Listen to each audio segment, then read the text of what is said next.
Welcome back, everybody, to another wonderful episode of the Any Given Day podcast. I'm Zach. That's Hunter. We're going to hop right back into this stuff with some more crazy transfer portal stuff. Caden Proctor, who, as we know, transferred to Iowa from Alabama, spent a couple months in Iowa and went, "This is for the birds. I'm going back to Alabama." He intends to return back to Alabama anyways. Um, this this exact situation is my problem with the transfer portal because it's just free agency. It's worse than free agency. I mean, hell, you can leave Alabama, go somewhere else, and go, "I made a mistake," and go right back. It's just you can flop teams everywhere. I mean, there's no time limit on it. I can transfer to Ohio State today, a week from now, go, "I really don't like it here," and transfer back to Alabama. I mean, like, there's got to be some sort of consequences and finality to these decisions so they're actually thought about instead of going making a rash decision and just going, "I'm transferring," and then you realize you made a mistake and come back. Let's make them think about this. They're young kids. If you just give them this freedom, they're going to be going all over the place. Make them think about it for a second. Make them think about this decision and make a final decision. You can't just have it where people are just going everywhere and it's the wild, wild west. Part of me really thinks he might have been dared to be like, "Hey, bet you won't do it. Bet you won't transfer there. Just transfer back." Like, there has to be something weird going on there because dude, like, from my understanding, he was promised like $100,000 or something to transfer there, and so either they missed out on the payment or he's just like, "I got my bag. I'm gonna go back to Alabama. Bye," which is stupid and should not be allowed.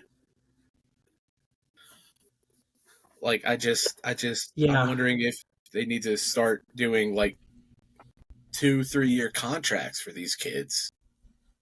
Like, if you sign here, you're going to be here for this amount of time. You cannot enter because I truly do feel like it's going to end up that way at some point, unless unless Congress can go ahead and which I don't expect much from them. I don't expect much from many politicians, but just unless Congress can go and get their butts in gear and be like, "Okay, we do need to get a handle on this. This is going to end badly," then it's gonna be bad. Like, this is what we've been worried about. So, is what it is. Yeah, I mean, I don't love a contract per se, right? Because then we're really getting into professional sports at that time, especially if it's multi-year deals. But when there's I'm just money saying, involved, like, in case Congress I get what you're saying, or the Senate or whatever can't get their butts right? No, in gear I get what you're about saying. it. And when there's money involved, like there is now with deals and all these NIL deals getting made, there almost has to be some sort of. I mean, these companies are going to start watching out for themselves and going, "We're not giving you the money unless you play here." It's going to start being incentive based, basically. It's like, we'll give you this money if you come to Georgia and you play in X amount of games, or you're here for X amount of years, then you'll get the money. Or maybe, something up front. So it's going to have to do something because companies are going to get tired of losing money if they're just giving these kids money up front and they're getting their money and they're just leaving and they just paid this kid money to come to this school, which is illegal, technically. I guess not anymore. No, It's not a anymore. slippery slope. Not anymore, buddy. Yeah. From my understanding, right now it's a race between Congress and the Senate getting laws passed and private hedge funds getting their hands on it. So, yeah, we're in a race. We are in a race, and it is not a good one. Yeah, I mean, long story short, no hate to Caden Proctor. I get it. Alabama's probably a much better situation than Iowa. Why'd you leave in the But first place, buddy? Right. This kind of stuff has to stop. We're not calling out this kid in particular. He's a kid, right? Yeah, exactly. But this situation needs to come to a stop. Yep. Somehow. Agreed. I think the next big thing in recruiting news, kind of a shock to the system, if you will, was Jared Curtis. What was he? Composite number 9 overall player in the 2026 class, number 3 quarterback. Yeah, one quarterback. He was number 1 quarterback, number 9 in the nation. Yeah. In the composite. It's 24/7 composite ranking. Yeah, so he was crystal balled to Ohio State, and then out of nowhere, he's just like, no, I'm going to commit to Georgia. And he's officially committed to Georgia, which kind of like threw a big, like, what the heck? Like, maybe not so much a big one, like, but like, dude, no one was expecting this. And I mean, no one was expecting this. Just, it kind of threw things for a loop because I thought for sure the next like quarterback, like any kind of quarterback news involving Georgia would involve someone in the 2025 class. And now we don't. Like, well, not now we don't, but like it just kind of threw everyone for a loop. And I've said that multiple times already, but like no one was expecting this. Not even the rankings were. They had him crystal ball to Ohio State, and then he's like, no, I'm going to commit to Georgia. I really like it here. Which, now, granted, he's 2026. We got a year until this kid commits. A year and a half, if we're being honest. Or not commits, but signs. You know, unless he wants to reclassify to 2025 as well, which I don't think he will. But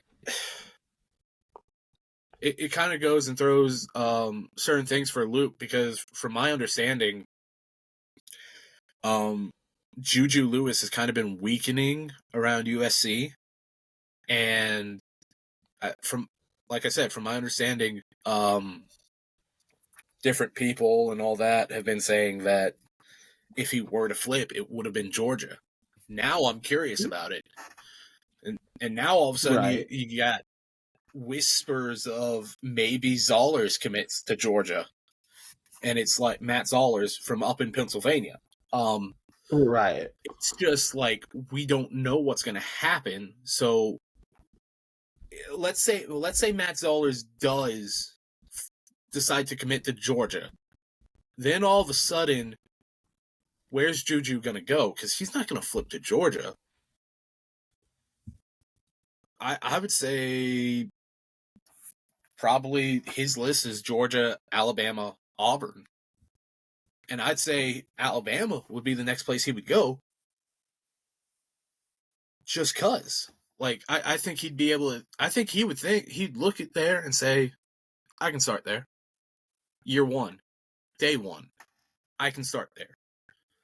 Probably can, if we're being honest, because who the crap's Austin Mack? Never heard of him. Never heard of him until he transferred there. That's still just...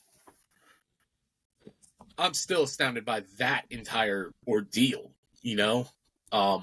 They're like, oh, we prefer him over you, Julian.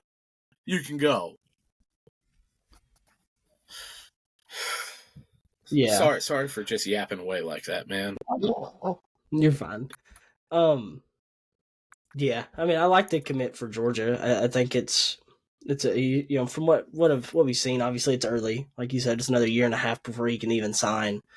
So, nothing's final in recruiting.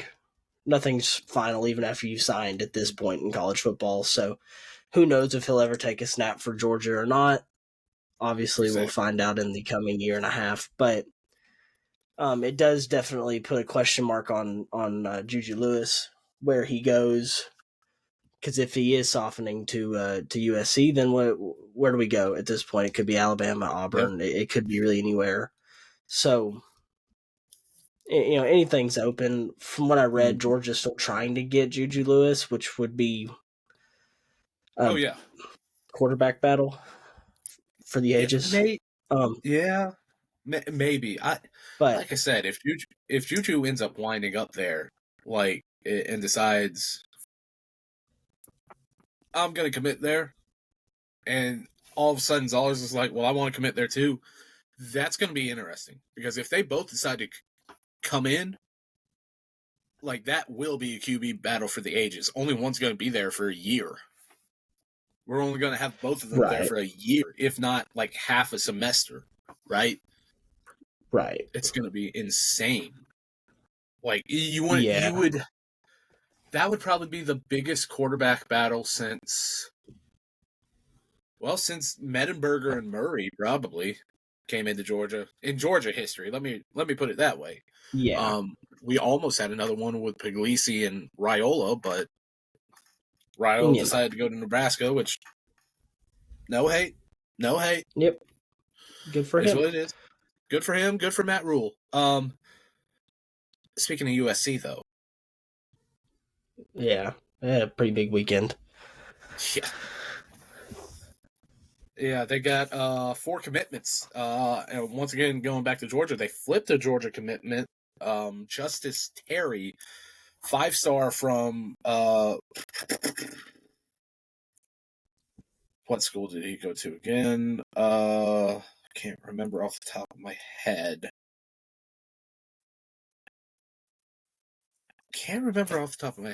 I know it's somewhere here in Georgia. I just can't remember off the top of my head. Why can't I remember?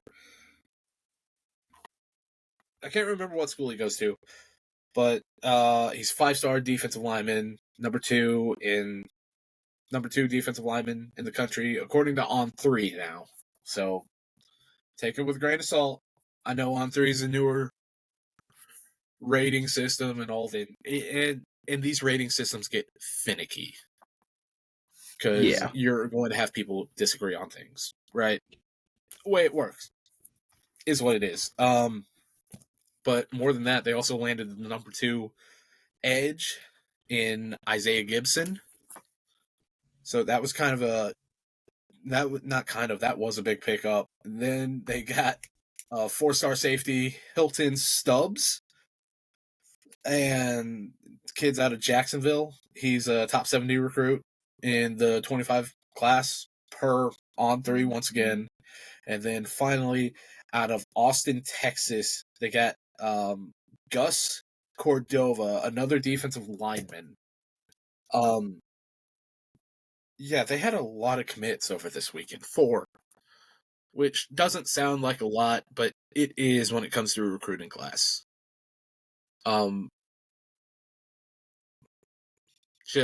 What are your thoughts on this?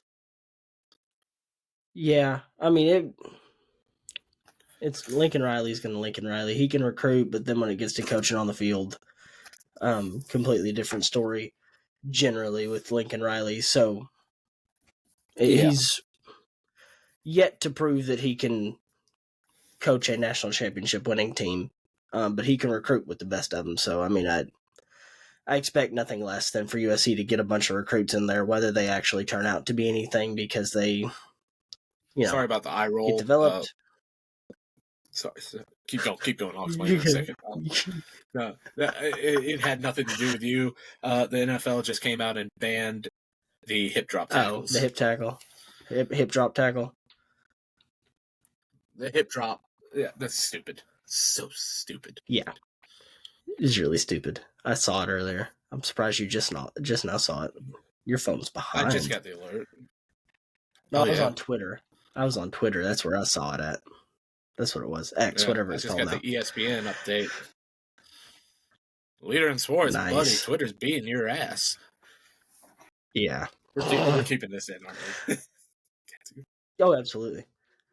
No, one thing I was reading, speaking of Twitter, the Cordova kid, apparently, now I don't know how reputable this is, But apparently, Texas was really big in on him. Then he might have played a part in a prank on a football player that plays with him that might be deathly allergic to peanuts. And Oh, him and a couple other he's that players put kid? some, yeah, might have put a couple peanuts in the dude that's deathly allergic to peanuts locker. Yeah, that's him. So That's Texas kind of backed off, I based off of what I I was knew the reading. name sounded familiar. Of course. Oh Yeah, boy. that's that I kid. could that's So I don't know how much that is a ugh. win for USC as it is speaks to the culture that USC has. Well, That pretty much everybody else went, eh. let me put it this way. Let me put it this way. If they can set their egos aside, him and Bear Alexander might be pretty good friends. Yeah. Yeah. So like I said, I don't know how much that was a win for USC as much as it was everybody else went, yeah, we don't want that in our locker room. So they kind of I'm just checking out backed out of it. I'm checking out the Hayes Fawcett. Like he's the one who announced. He's one of the ones who announced the commitment, right? Mm-hmm. It had his graphic and everything. Oh, buddy, the comment section is amazing. That's an all timer. Mm. Anyways, I'm curious to see how many of these commitments stick. Right. Um, Apparently the big thing for the D linemen is apparently like the coaches on there. One of the assistant coaches was an assistant coach for the Rams, and so he knows Aaron Donald, and it's like just because you know him doesn't mean you can coach someone up to be like him. Because like look at He what was happened. Go ahead. Look at what happened with Bear Alexander. I think he actually regressed a bit, maybe. I know he I definitely don't didn't progress anymore, like than what he was. I don't know how I much just regress or progress it was, as much as it was that he went he from stayed. being right, and I feel part of that. He went from being one of many guys on that Georgia defensive line to the guy, the only Yeah. guy on the USC defensive line. Nothing against him; he's a really good player. Don't love his attitude, but or work ethic, but he's a really good player. And he went from Mm-hmm. being another really good player on Georgia's defensive line to being the only really good player on USC's defensive line. So teams could really key in on him, and we are Yeah. stopping you. If anybody else can beat us, we'll let them, but we're not letting you beat us. So that probably Mm-hmm. plays a factor in production and stats and numbers, that side of it, Yeah. anyways. Yeah. I don't see most of these commitments sticking through. You still have a long way to go. And the fact that they flipped Justice Terry, Kirby ain't happy with that. And Kirby's going to do everything he can over the next few Yeah. months to go and get Justice back in his class. And, like, I'm sorry, but if you give me the choice between Texas and USC, I'm going to take Texas. With the Yeah. current coaching staffs on these teams I'm fixing to mention, if you give me the choice between, like I said, Texas and USC, I'm taking Texas. If you give me Oklahoma and USC, Oklahoma. Oregon and USC, Oregon. Georgia and USC, Georgia. Heck, I would go so far to say, well, not heck, I'd go so far to say, but Clemson or USC, Clemson. Look, Yeah. what I'd pick Penn State over USC, especially if I'm a defensive player. Like, this is coming from a defensive player mindset. If I'm looking at these coaching staffs right now, I'm going to pick any other team over USC unless I'm a quarterback, a wide receiver, just because. And if I'm a wide receiver and I've got a choice to go to Ohio State over USC, I'm going to take Ohio State any day. USC is not appealing to me unless you were a quarterback. Unless you were just chasing a bag. So look, that's my thoughts, that's my opinions, is what it is. Yeah. I agree. Next up, we're going to have a little bit of drama. A little prima donna drama. Oh, no. Everybody's favorite head coach, Deion Sanders, has said that Shedeur Sanders and Travis Hunter will control their 2025 draft fate and that they won't play for certain teams. He went as far to say it is going to be an Eli situation with Shedeur. That's whatever. It's not how it works. We've seen what happened with Caleb Williams in this draft class with his dad single-handedly trying to tank his draft stock. Yeah. Because he didn't want to play for the Bears or whatever. Well, buddy, you're going to be playing for the Bears now. Yeah. And hey, at least they've tried to do something to go and make it better for you. Right. Props to the Bears organization. Can't believe I just said that, but... And really, let's be completely honest here. Does Shedeur Sanders really have to worry about going to a bad team? Because he's not top 10 pick material. First rounder? Not presently. Maybe. First rounder, maybe. I've softened on him. I do think I could see him being in the first round. But he's not a top 10 quarterback. Top 10? No. Now, I will also say, depending on certain team situations, could he end up going in the top 10? Yeah. Look at what's fixing to happen. Look at what's fixing to happen in this draft. You've got talk that the Vikings might trade up to 4 to get JJ McCarthy. Yeah. Is he a top 10 quarterback? If you're going based solely on athletic traits, yes. If you're going based off overall film that you've got of him, where he hasn't been asked to do much, no. Because you don't know what you're getting with him because he didn't have to throw the ball that much. Right. But dude was a 5-star coming out of high school, so we'll see with that. Shedeur, I could see him going in the first round. I could even see a team reaching for him in the first 10 picks. But I don't know, man. I just don't think he has anything to worry about with like a Carolina Panthers-esque situation that Bryce Young's in right now, where there's just no talent on that team. I could see a top 15, top 10 pick, a team maybe trading up that's got the pieces, they just need a quarterback, and trading up maybe or drafting him in that spot and him having a shot with a good team. I just don't think he's, with the talent ahead of him that's already in this draft class, I don't think he has to worry about who's going to draft him. He's going to get drafted probably 15th, 10th in that range, that top 15, top 10 pick. Now, Travis Hunter, on the other hand, is a very slippery slope. Oh. He could fall down draft boards or he could rocket up them because of his two-way playing. And the NFL's not, we've talked about this before, an NFL team's not going to say, we're letting you play both ways. Not in a 17 games now? 18, whatever it is now? 17-game regular season, they're not going to ask you to play both ways. Not in the NFL, not when you're getting paid big bucks like that.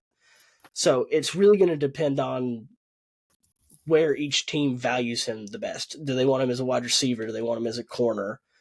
Because if he's valued as a wide receiver, I don't think he's maybe top 15 pick as a wide receiver. He really excels mostly at corner, in my opinion. That's his better position. So, see, maybe I disagree. Top 10, top 5.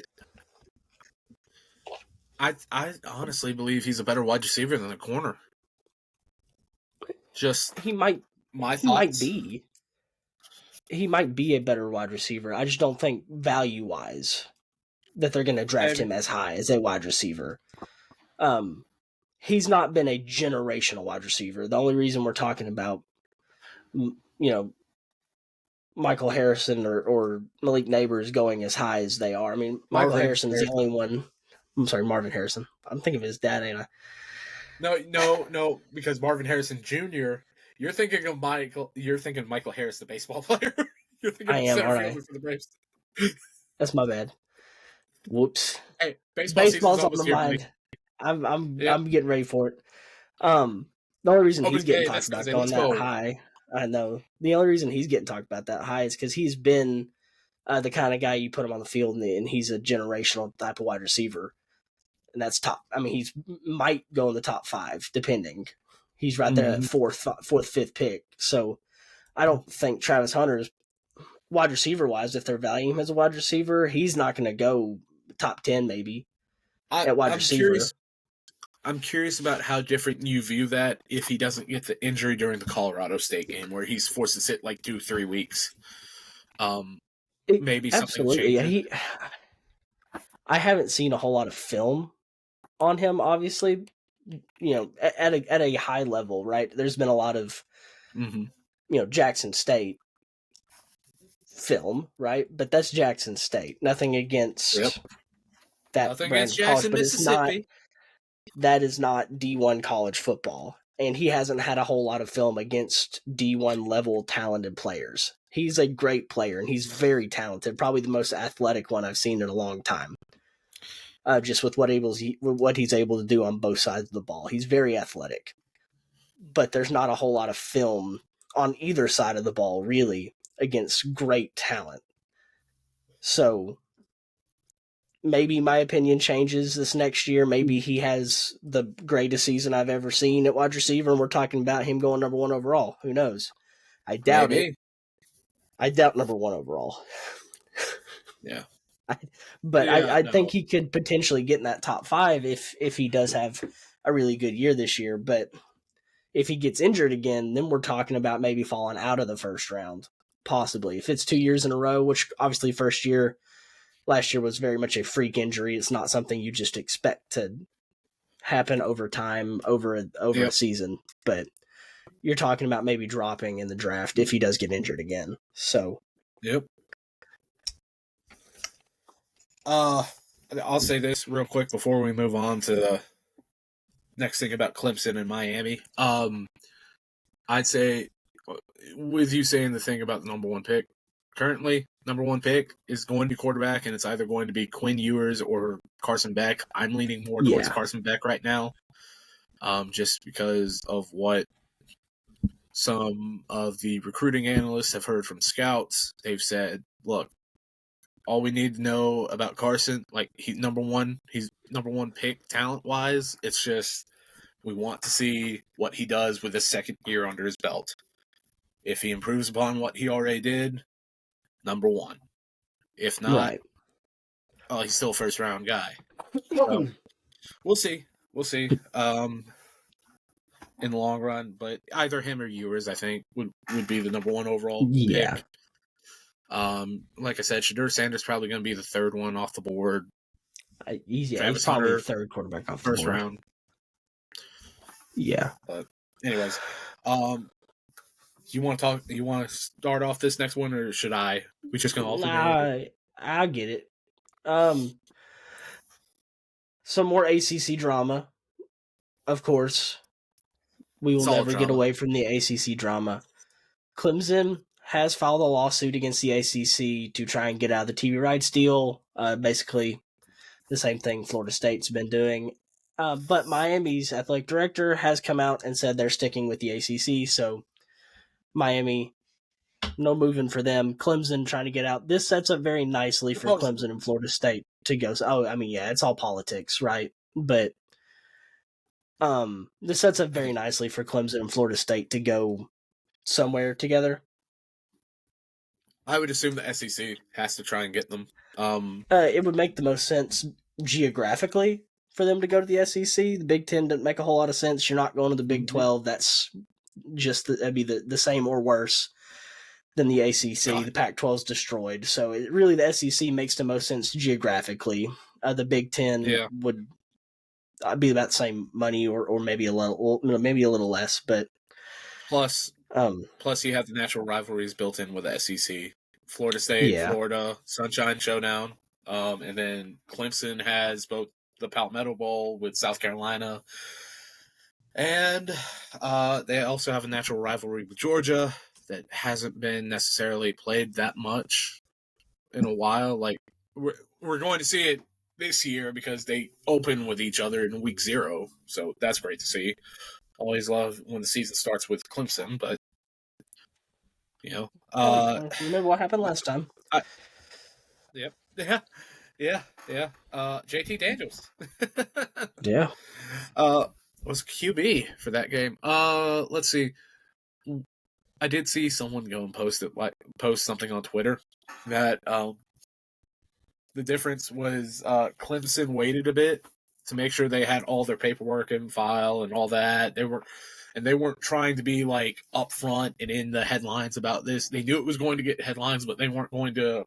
None of their none of their executives or anything were like blatantly pissed off with the ACC. So for them, it was very much like where with Florida State, it was basically a giant fu. Like we're done fighting. Like this is going to be the last fight because this is going to be the we're leaving. Whereas right, with Clemson, it was more of a respectfully f off. right, we right, we need to get out of here, buddy. Like right. respectfully, but still. So I yeah, we'll see. We'll see. Yeah, I mean, like you said, it's kind of expected at this point. We figured whenever Florida State first came out with this, Clemson would probably try and get out. I thought Miami would try and get out. Obviously, they said they're not, but And, who and knows? for all we know, they might still be trying to. They might just be putting up front right now, which would be very two-faced of them. But Nah, I mean, yeah, yeah, but I mean, the ACC is going the way of the Pac-12 at this point. Because if they lose Florida State and Clemson, their big teams that are left are what, Miami, North Carolina. Miami off overall brand recognition, and then Yeah, North Carolina would probably have the best actual athletic programs. yeah. So it could be disastrous, especially if Miami leaves too. If Miami does end up leaving, then you lose North Carolina. Then your best team is Georgia Tech, probably Duke, at that point. maybe Maybe Duke Duke, for basketball. Duke for basketball. Yeah. So I mean, at that point, we're gonna have 3 big conferences. So, yeah, same old, same old. Just another day in Closer, in the world of college football. closer and closer to those 2 super conferences. Just It's coming. it's going to It be the is SEC and coming. the Big Ten, and whoever Yeah. they decide to let in. That's how it's going to be. Yep. There will be a ESPN, monopoly. yeah, ESPN and the college football playoff, by the way, have agreed to a 6-year, $7.8 billion extension. That will ensure that ESPN remains the sole media rights holder to the playoffs through the 2031-2032 season. So pretty big deal. So it's up there, right? So it's oof boy. I mean, I've actually got there's a lot of stuff right here that I'm fixing to go and throw out. So just be patient with me, people. Because it all kind of intertwines, if we're being honest. Because ESPN ensuring that they have this does not mean they're only going to be on ESPN. Basically, so basically, like if CBS wanted to, they could go and buy the rights to one of the semifinal games for a year for like, let's say, I don't know, 4 or 5, probably closer to 10, 20, $30 million for a singular playoff game. So they could broadcast it. Fox could do the same. It really just depends on how much they're willing to pay for it and how much ESPN wants for it. But I know it will be a pretty hefty chunk, seeing as they just, like I said, paid $7.8 billion for this. yeah. and going kind of like I said, bleeding into this, all 9 of the FBS conferences and Notre Dame, independent that they are, have officially agreed to the next CFP contract, which will begin in 2026. And that will guarantee at least 12 teams in that playoff format. However, the thought process is that they're favoring 14 teams, which we just started the 12-team playoff. We haven't even officially started that yet, but they're already wanting to expand. I think that's stupid, right? I think 12 is as high as it needs to go, but they're trying to get more games so they can get more money, is what it is. Not like that distribution is going to be even, though. Because first and foremost, the way the rankings, or not the rankings, but the brackets would basically fall is the 5 highest ranked conference champions and then the 9 next highest ranked teams. Exact format's not finalized, but the SEC and Big Ten will have the bulk of the control over finalizing that format. And the reason they do is because of how much money first off, look at the teams, the football teams in their conference, right? And then try and find another conference that stacks up with either of those two. You won't find one. No. But with this with these new contracts, if I remember correctly, but they're going like each team. So I'm fixing to name conferences and how much each team in said conference is going to get annually. So every year. Okay? And I know I'm bleeding out the daggum mouth with word vomit. I get that. Like I'm sorry for yapping away. Like you're going to get you, Bonner, are going to get a long bit of talking after this, okay? And I'm going to try and keep my mouth shut. But let me get through these numbers, and then I'll leave it to you. So, like I said, each team in each conference, when I say these conferences, each team is getting this much annually. So each school is going to get this much annually. SEC and Big Ten are both going to get a little bit over $21 million a year for each of their schools in this new in these new contracts. The ACC teams are going to get $13 million a year. There's a drop off. There's the first drop off, right? The Big 12 and Notre Dame are going to get a little bit over $12 million. So, there. And then the group of 5 conference teams, each are going to get $1.8 million. But here's the biggest kicker. Wazoo and Oregon State, the sole remaining Pac-12 members, are going to get $360,000 apiece. Oof. I leave the floor to you, Bonner.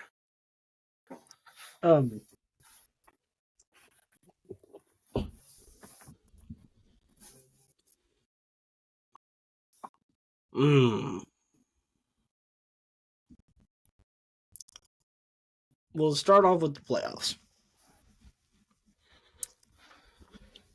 I have always been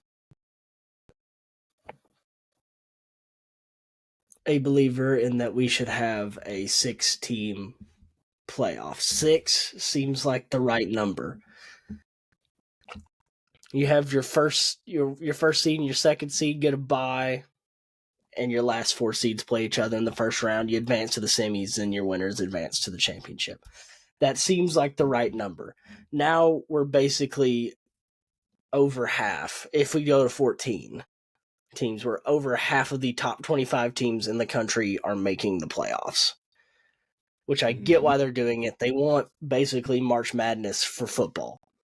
All right, they want the underdog to come in and knock off the number 1 team. Is it going to happen? In football, probably not. It might every once in a while. But and I guess that once in a while is going to appease the viewership and the TV, and they'll make a bunch of money off of it because, you know, Joe Schmo 14 seed just beat the number one team in the nation. But Kennesaw State with a wing team, baby. Yeah. Like, it just, it's all, they're trying to force chaos, right? And I feel like forced chaos is not as fun as natural chaos, if that makes sense, right? You want entertainment, and they're trying to force entertainment. And entertainment doesn't happen because you just shove a bunch of crap in a box and say, here you go. It happens because naturally you just have really good football games sometimes. I mean, think back to, one of my favorite football games of all time, that Rose Bowl against Oklahoma against Georgia in the semifinals for the playoffs in 2017, 16, 17? 2017. Yeah, like that was one of the best football games I've ever watched, and that was in a 14 playoff. Thinking back to the Clemson Alabama championship games that they've played for 3 years in a row or whatever, or a couple years in between. But those national championship games they played were great every year. That was entertainment. That was beautiful. And now we're going to this forced entertainment where it's just shoving a bunch of teams in a box and saying, here, play each other. Hopefully somebody beats somebody they're not supposed to. And woo, entertainment. In the grand scheme, is this going to change who's winning championships? Is it going to change the dispersion of championships? Probably not. Because now you've given your Alabama, Georgia, Ohio State, Michigan, Clemson's way outs. They can slip up in the regular season now twice, maybe 3 times.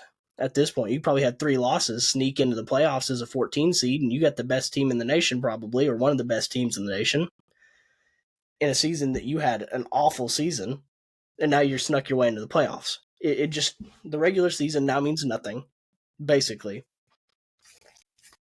You can lose 3 games. I mean, oh, this is so irritating. My favorite thing about college football, as a kid, playing college football video games, right? I never liked playing Madden a whole lot, right? Because when you're doing the franchise modes, I can lose 8 games in a season. I have no incentive to try and win a bunch of games. I have no incentive to go undefeated. Because I can lose 8 games, I'm in the playoffs, I can still win the Super Bowl. Playing NCAA 14 as a kid, if you lost a game, because remember, this was BCS era, right? There were 2 teams. 1 national championship, no playoffs. You lost a game, you were out. That was it. It was it was tense. Every game was tense. Every game had a meaning. You wanted to win every single game. And now, whatever. I mean, you lose a game, you're like, whatever. It's 1 game. We're still in the playoffs. Like, who cares? So, the regular season, I can miss half the Georgia games at this point. If they lose, whatever. If they lose, win, whatever. I mean, I'm going to watch the big games, but whatever. Like, if we had been in the 14 playoff, this schedule that Georgia's got coming up this next year with Texas and Alabama, I'm stressing out. Ole Miss, I'm stressing out. I'm like, if we lose 2 out of these 3 games, we're out. We're done. If we lose one of these games, we might be out, depending on how the rest of the season plays out for these other teams. Like this year, Georgia had 1 loss. They're out of the playoffs. So, I'm stressing out for a 14 playoff. Lost. Yeah. Like, if we're in a 14 playoff, I'm stressing out this year. But we're in a 12-team playoff, so Georgia can probably lose to both Texas and Alabama and still probably we ain't putting that magic out there, buddy. I'm just saying. I hope they don't, but they could and probably still make the playoffs. It'd be close anyways. They could probably sneak in. So at that point, like, what's the point in playing the regular season? There's no incentive. There's no excitement for me to watch a regular season game and be on the edge of my seat the whole game, because if they lose, whatever. I just don't care if they lose. Like, there's no excitement. There's no, come on, Georgia's got to win this game. My heart's beating. I'm on the edge of my seat. There's nothing now. There's no live or die moment. No, it's not like Georgia's season rides on this play halfway through the regular season. You'll get that in the playoffs, obviously, but like, when they're playing Alabama in week 3, there's no 4th and 30, right? There is no 4th down, they got to score here, or it's ball game, and the Georgia season is in shambles. There is none of that. So that irritates me that we've gone to this point. College football is not what it used to be. Young kids will never understand the stress that we went through as children watching football games and hoping your favorite team wouldn't lose that one extra game and be, South Carolina still, you remember South Carolina. You remember that South Carolina game, right? I remember a lot of Georgia games. I remember the 2012 SEC championship. Let me rephrase that. Not the SEC championship, the 2012 national championship. It was. It basically was. Because Notre Dame was awful that year, but went undefeated. That's another story for another time. Yep. But yeah, I mean, I don't love the playoffs, but it's gonna happen. It's expansion. It is what it is. Maybe one day we'll get back to the glory days. But with the money difference, it makes sense, right? The money difference makes sense. I get it. Obviously, the SEC and the Big Ten have the majority of the heavy hitters in college football now. The ACC's got a couple, but if they're about to leave, then that number might look a little too high. The Big 12 starting to get some bigger heavy hitters. Notre Dame's Notre Dame. They're just a huge name in college football. Group of 5 makes sense. Wazoo and Oregon State hurts my soul because that's a low number. They're spending less money total between the two teams than they are for one group of 5 team. Yep. So, yeah, it hurts my soul, but maybe they'll. Yeah. I don't even know where maybe the Big 12. Maybe they could go to the Big 12. Or they could just go ahead and hop on into the Big 10. It is sad. I mean, they'd be better off joining the Mountain West than staying where they are. At this point, they'd be getting more money if they just joined the Mountain West. Yeah. Sad. So, it is what it is. It's a disappointment, but this is what happens when expansion happens and super conferences happen and college football is getting destroyed. So,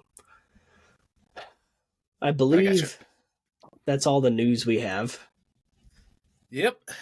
So I got a very short eat or no eat, so I'll just knock those out, and then we'll get into your very special blind draft.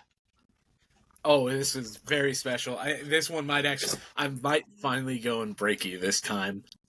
I think. Oh no. Look at how sadistic I am. I'm talking about breaking you on these, and you're just like, hey, I've got, and you're like super friendly, and like, yeah, no, I got some eat or no eats. I'm just trying to see what your opinion is on these. I'm gonna destroy you.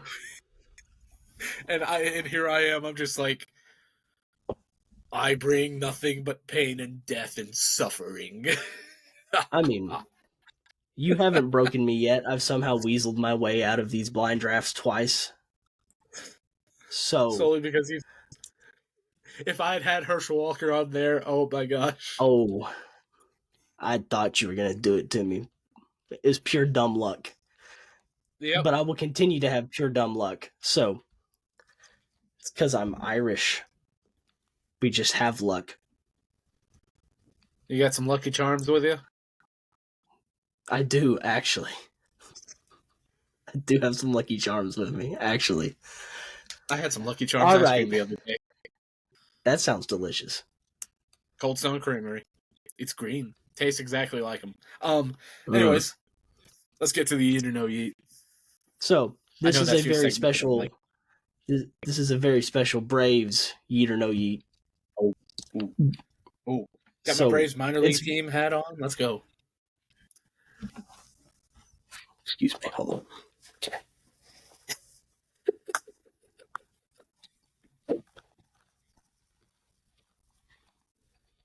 Okay. Sorry, I forget I have my throwback hat in here. All right. now that we're all set up for our yeet or no yeets. Number 1, Jesse Chavez is the GOAT. Oh. In what regard? In what regard, though? Baseball. Just pure, he's the greatest of all time playing baseball. No, there are plenty of other pitchers that are overall better than him. Plenty of players that are overall better than him. Based on Braves lore alone, yes, but no. Oh yeah. He's now currently in. Go ahead. He's now currently in his 5th stint in 3 years with the Braves. So just never forget, we traded him for Raisel Iglesias. He then sucked so bad with the Angels, they DFA'd him, and we picked him up, and he just went back to doing what he was doing with us. Yeah, I mean, I'll take it. Yeah. I'll take it. All right. Number 2. This might hurt my soul to say because I don't believe it myself, but you're old, so you might believe differently. Dale Murphy was better than Chipper Jones was. 2 completely different eras here. I know how my dad would answer this question. Oof. So you're saying that like I watched Dale Murphy play? Dale Murphy. I know you never watched Dale Murphy. I just wanted to call you Dale old. Murphy was retired before I was born. Do I think Dale Murphy should be in the Hall of Fame? Yes, he's a 2-time MVP. Yep. He's got more MVPs than Chipper. So you can throw that out there. But man, a lot of memories. I cannot stress that if I was born maybe a little bit sooner, maybe like if I was born while Murphy was still playing, maybe I'd say yes. But no, I literally grew up watching Chipper. I grew up watching Chipper, right? I missed out on the 95 championship by 1 year. Oof. Oof is right? But it is what it is. It happens. Look, Dale Murphy, Hall of Famer? Should be. Yeah. Don't know. I know why he's not. This is a college football podcast. I'm fixing to talk baseball. What the crap? Basically, the reason he's not in the Hall of Fame is because of the fact that his career ended right at the start of the steroid era. So a lot of these guys were doing steroids and juicing their numbers and all that right when he hung it up. Right. I can't, and it's just so because that hurt him in the long run. Doesn't matter that he's a multi-time All-Star, that he's got 2 MVPs. You know, most guys with 2 MVPs are in the Hall of Fame, and yet he's not. It's tragic, it's sad, and he should be in the Hall of Fame. And anyone and everyone in Braves country will say he should be in the Hall of Fame. And anyone and everyone with a sense of baseball acumen knows he should be in the Hall of Fame. So put that man in the Hall of Fame, please. Mm-hmm. But no yeet, Chipper is the better overall player. Okay. For a little side yeet here. Just a little side yeet. Nothing to do with the Braves. A little side yeet. Speaking of the steroid era. Oof. Does Barry Bonds deserve to be in the Hall of Fame? Yeet. Looking at his pre-era, yeah, okay. I agree. Look, did he need the steroids? No. But that was also part of what baseball was. I think, honestly, I say the only reason he's not in the Hall of Fame right now is because he didn't come out and admit it. You know, Yeah, he still exactly refuses to say, "Oh yeah, I was on steroids." Everyone knew he was on steroids because his name came up on the list, but he still denies it. Fact of the matter is that was part, as bad of a look as it was for baseball, that was part of that era. Yeah. So, like, you have to take into account those eras. Each era has to take into account. And another thing that doesn't help is when you have baseball writers who have 10 votes. They have 10 votes that they can use on a ballot. And they refuse to go and use even one because in their eyes, none of these players deserve to be in the Hall of Fame. It's like, okay, well, look stats, look at how different they were from the normal average players, and you'll see that a good chunk of them do deserve to be in there. Yeah. Because I'm sorry, that's when you do not.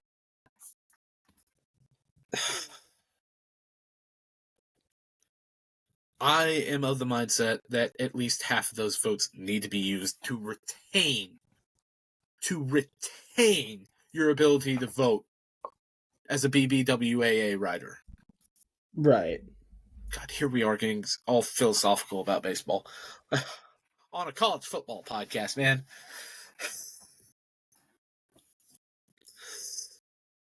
Next question.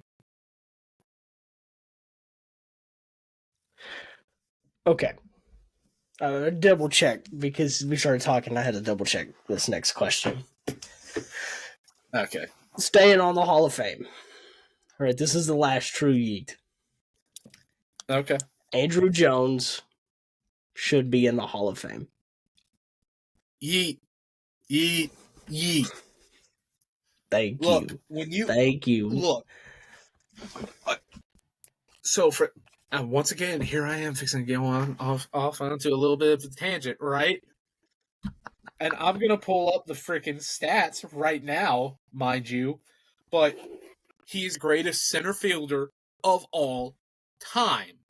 Mm-hmm. Now, some will say, well, what about Willie Mays? Well, Willie Mays himself has said he's the great. Literally, Willie Mays saw him warm up, saw him play games when him and the Braves were over in San Francisco, and said, yeah, no, he's the greatest center fielder I have ever laid my eyes on. And that's coming from Willie Mays. People do not get that this guy, one of the things that hurts him is how young he was when he got called up. He got called up when he was 19, 20, in the middle of he made the postseason roster for a World Series bound Braves team. They didn't win it. They lost to the Yankees, unfortunately. Damn Yankees. But this is still a dude who played 17 seasons in the majors. But they're going and they're looking at it as if, oh, well, he was only good for a short amount of time. He was good for over a decade, right? And typically those players who are amazing for a decade get into the Hall of Fame, but because of how young he was and how young he was when he started to fall off a bit, I mean, that is what hurt him. This dude has over 400 home runs, 434 home runs, right? That many home runs as a center fielder with 10 Gold Glove awards, 5-time All-Star, a Hank Aaron Award winner in 2005, Silver. Most of these batting ones are going to be in 2005. So the Silver Slugger he got in 2005, NL Hank Aaron Award he got in 2005, home run leader for the NL in 2005, NL RBI leader in 2005. The dude deserves to be in the Hall of Fame, right? Yeah. The only thing he does not have is the MVP. If he has the MVP, they cannot argue.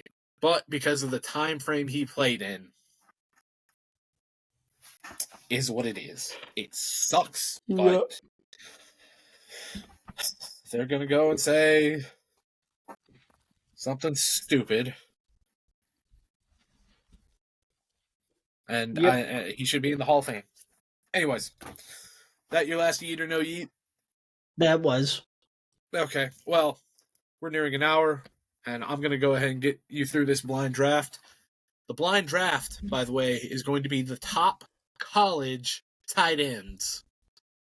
No, shoot. And thus it begins. So, let me start off out of Kent State. Antonio Gates. 5, by the way.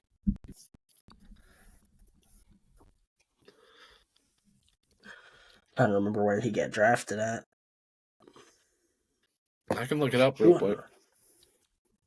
Yeah, what round was he drafted in? Antonio Gates.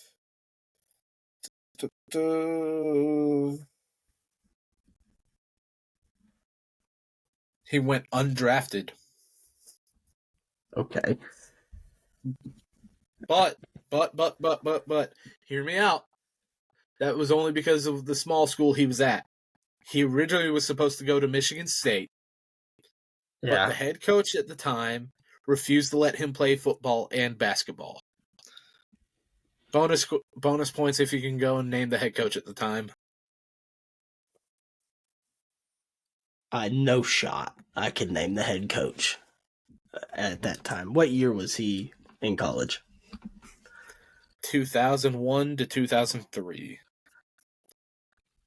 01 to 03. Head coach. No, don't look it up. 03. I'm not. Head coach 01 to 03. I'll give you a hint. They just retired. They just retired? From what just school? Retired. From Michigan State? No, what from Michigan State? That was Mel Tucker. Mel Tucker didn't retire. They just but retired? He was forced out. I don't know. They were a head coach? Yeah. They just retired as a head coach this year.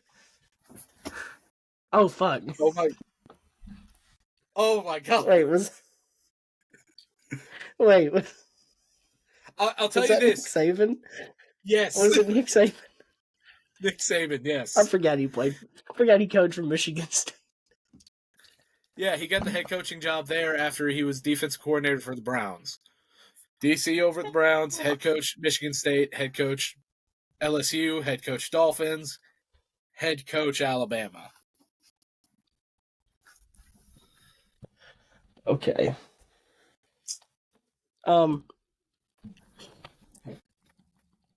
So Antonio Gates. Yep.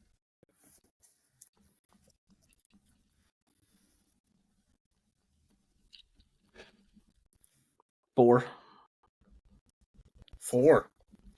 Yeah. That is a choice, I'll say. It's the only one I got. Next one. Tony Gonzalez out of USC. Another dual sport athlete. You point out some old ones. Oh, yeah. You give me anybody halfway recent, I'd have been fine. Pick 13th overall in 97. I mean, this is just purely college stats. And he was, I don't know. I know in the NFL, he was obviously one of the greatest tight ends of all time, up there with Antonio Gates. Obviously, he had to have been pretty good in college, too. Mm-hmm. First team All Pac-10 in 96. Consensus All-American in 96.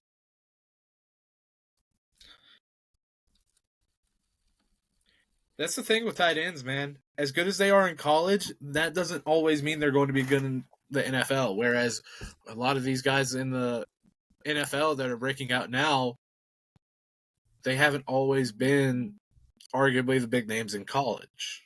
Tight end's a wonky position. You're going to have some generational talents, but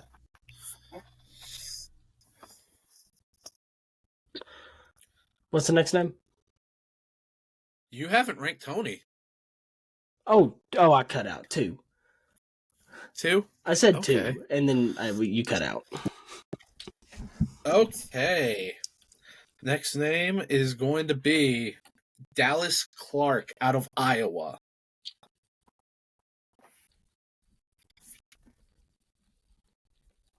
Okay. Where was he drafted at?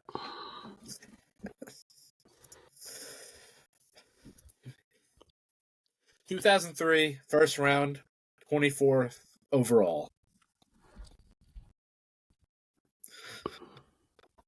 Buddy, if you're just gonna go based solely off the, I'm not trying to. I will also say he's the first unanimous All-American and the first John Mackey Award winner on the list. The first, but there's more. I don't know. That's just it. I haven't looked up who all on this list has won what, and I've just gone off names I remember. So Brock Bowers isn't there. You would know Brock Bowers won it, so it's not Brock Bowers sitting on there. Maybe not. You would know. I know how many John Mackey's Brock Bowers has, but like it was the first one on the list. 3. You're gonna put him beside collegiately, based off collegiate stats alone, he's better than Tony, and you're gonna put him behind Tony? I don't have a choice. I'm scared. I'm scared of who else I've on this list. I don't have a choice. I ranked Tony too high. I didn't have a choice. I was gonna lock myself out with 5 or 3. I didn't have a choice. Okay, the next one out of the University of Maryland. Oh, Vernon Davis. I will say, 6th overall pick in his draft class. I fucked it. He is a first-team All-American, but no John Mackey.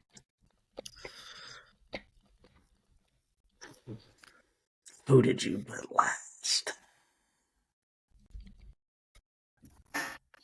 I've backed myself into a corner. You have. You have.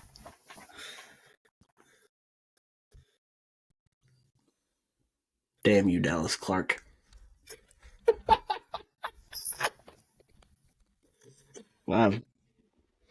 You wouldn't bring Brock Bowers into this, would you? Who knows?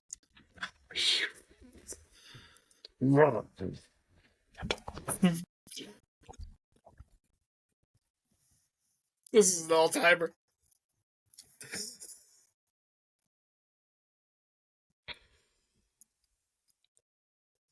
Where are you going to rank Vernon? I'm trying to get in your sick and twisted mind.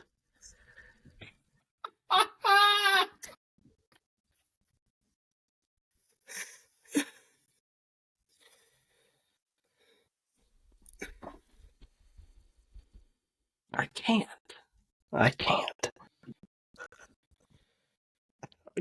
put him at 5. I can't. Okay, 1. I can't. Vernon Davis at 1? Yeah, I can't. Okay, so Vernon Davis at 1. Yeah. Which leaves... Oh, wait, shit. No, I marked something wrong on here, don't worry. Which puts at number 5... from the University of Miami 7th floor crew, G-Reg, baby, Greg Olson. I'm fine with that. I'm fine with him being at 5. I don't care. Let's look it up real quick. First team All ACC in 2006. Yeah, you're fine with that. You were fine with that. I'm fine with that. Jesus, I'm glad I didn't put Vernon Davis at 5. Oh, if G-Reg had been, oh buddy, if Seventh Floor Crew had ended up at number 1, Oh, oh there'd have been baby, riots. There'd have been riots in the streets. Holy if you shit! only knew she was getting bleeped on the seventh floor. What would you do? What's your name? G-Reg. Anyways, probably, I can't repeat anything else from that. That's Oh no.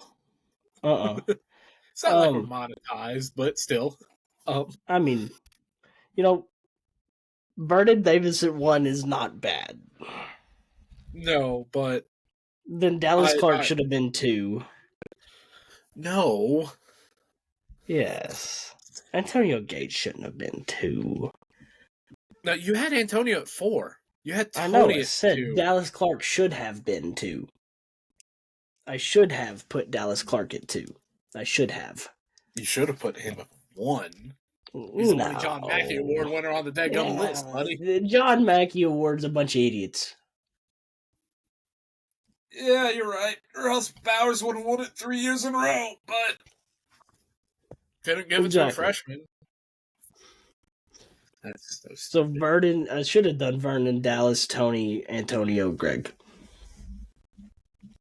But you have it Vernon, Tony, Dallas, Antonio, Greg.